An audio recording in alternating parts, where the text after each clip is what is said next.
Hello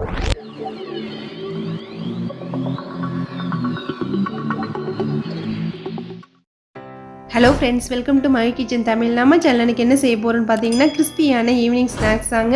இந்த snacks செய்கிறது பார்த்தீங்கன்னா முக்கியமான 2 பொருள் இருந்தால் போதுங்க, ஈஸியாக நம்ம செஞ்சு கொடுத்துடலாம். டேஸ்ட் வைஸும் ரொம்ப சூப்பராக இருக்குங்க.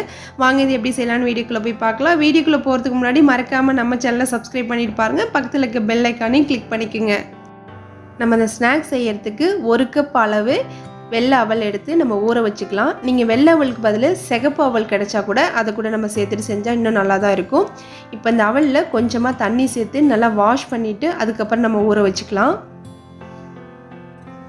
இப்போ பார்த்திங்கன்னா அவல் வந்து தண்ணி ஊற்றி நல்லா க்ளீன் பண்ணியாச்சுங்க.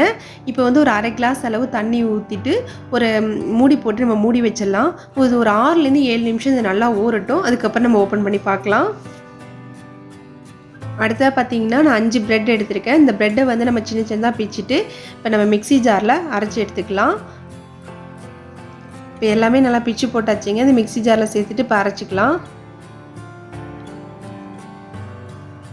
அவ்வளோதாங்க. இப்போ வந்து நம்ம இந்த மாதிரி அரைச்சி எடுத்து வச்சுக்கோங்க. இது அப்படியே இருக்கட்டும். அடுத்தது பார்த்திங்கன்னா நம்ம ஊற வச்ச அவல் வந்து நல்லாவே ஊறி வந்துருச்சுங்க. இப்போ பாருங்கள், நம்ம கையால் நல்லா வந்து எப்படி சப்பாத்தி மாவுக்கெலாம் பிசைவோம் பார்த்தீங்களா, அந்த மாதிரி நல்லா பிசைஞ்சு எடுத்துக்குங்க. இந்த மாதிரி அவல் நல்லா பிசைஞ்சு வச்சுக்கோங்க. கொஞ்சம் கூட அந்த நரநரப்பு தன்மை இல்லாமல் நல்லா பிசைஞ்சிக்குங்க. ஊறிடுச்சுன்னா உங்களுக்கு நரநரப்பு தன்மை இருக்காது, ஊர்லேனா தான் வரும். அடுத்ததாக வந்து நம்ம அரைச்சி வச்சுருக்க அந்த பிரெட் தூளை வந்து இதில் சேர்த்துடலாம். சேர்த்துட்டு இதையும் பார்த்திங்கன்னா நல்லா வந்து மிக்ஸ் பண்ணி விட்டுங்க. அந்த அவல் கூட நல்லா மிக்ஸ் பண்ணி பிசைஞ்சிக்கணும். இதில் தண்ணி எதுவும் சேர்க்கக்கூடாது.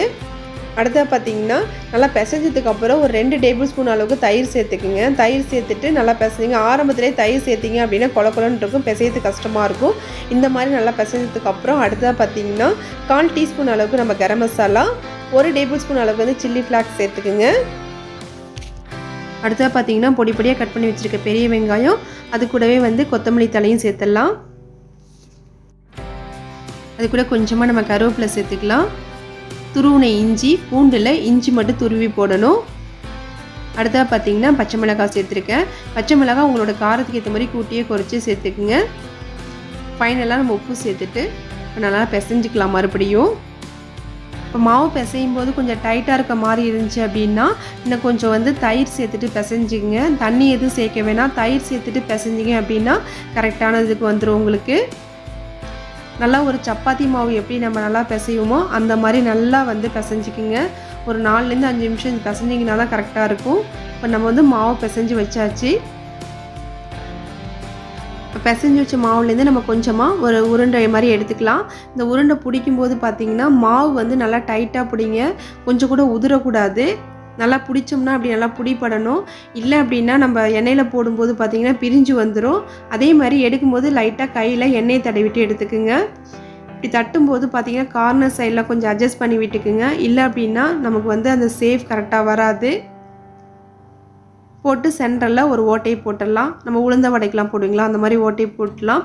இதே மாதிரி எல்லாத்தையும் ரெடி பண்ணி எடுத்து வச்சுக்குங்க. இப்போ எண்ணெய் நல்லா சூடாயிடுச்சு, நம்ம பொரிச்சு எடுத்துக்கலாம். அதே மாதிரி நம்ம போடும்போதும் பார்த்திங்கன்னா எண்ணெய் வந்து ரொம்ப சூடாக இருக்கக்கூடாது, மிதமான ஃபயரில் வச்சுக்குங்க. ரொம்ப சூடாக இருந்துச்சுன்னா அது வந்து பார்த்திங்கன்னா மேலே வந்து நல்லா சீக்கிரமாக வெந்துடும், உள்ளே வந்து வேகாது. அதனால் மிதமான ஃபயரில் வச்சுக்குங்க. இப்போ பார்த்திங்கன்னா 1 சைடு வெந்துடுச்சிங்க. நம்ம லைட்டாக இப்போ திருப்பி போட்டுடலாம்.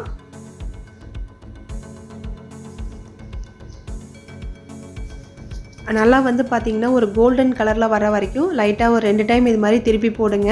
அந்த கோல்டன் கலர் வந்ததுக்கப்புறம் நம்ம எடுக்க ஆரம்பிச்சிடலாம். ரொம்பவும் கரிஞ்சிடக்கூடாது, கரெக்டாக அந்த கோல்டன் கலர் வரும்போது நம்ம எடுக்க ஆரம்பிச்சிடணும். இப்போ பாருங்கள் நல்லாவே கோல்டன் கலரில் மாறிடுச்சு. இந்த ஸ்டேஜில் நம்ம எடுக்க ஆரம்பிச்சிடலாம். அவ்வளோதாங்க, ஸ்நாக்ஸ் ரெடி ஆகிடுச்சிங்க. இது வந்து ஒரு டொமேட்டோ சாஸ் கூட வச்சு சாப்பிட்டிங்கன்னா ரொம்ப டேஸ்ட்டாக இருக்கும். குழந்தைங்க கொஞ்சம் கூட மிச்சம் இல்லாத அளவுக்கு சாப்பிட்ருவாங்க.